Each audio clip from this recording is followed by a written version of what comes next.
Number 11. A Pharisee is one who is easily offended. Matthew chapter 15, verses 12 to 14.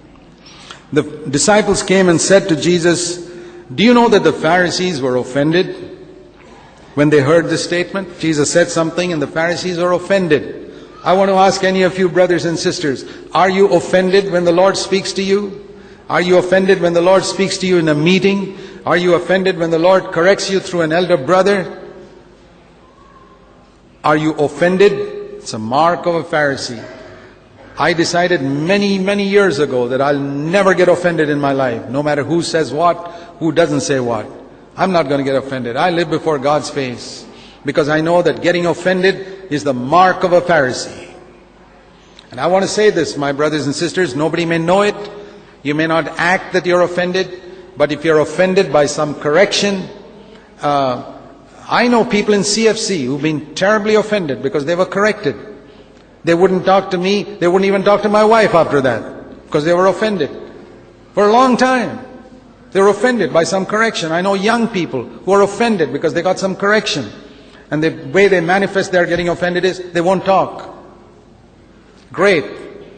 I hope you will turn from your way to hell before you reach there. I tell you, you're on your way to hell. If you get offended and you can't talk to somebody, you better repent. Pharisees are on their way to hell. Don't think that because you sit here and sing in the choir, you're going to go to heaven. No, you're not. If you don't know how to get over getting offended, brother, sister, you're not on your way to heaven, I'll tell you that.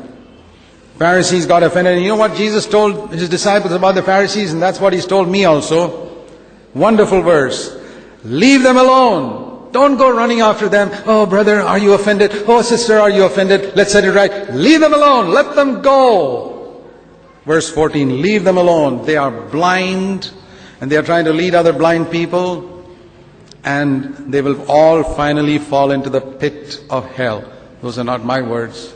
Jesus said it in verse 14. What to do with people who are offended? I'll give you good advice. Leave them alone. Let them go to hell if they want to.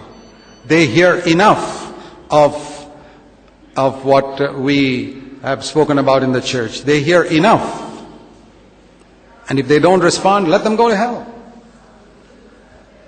So, that's number 11. Number 12.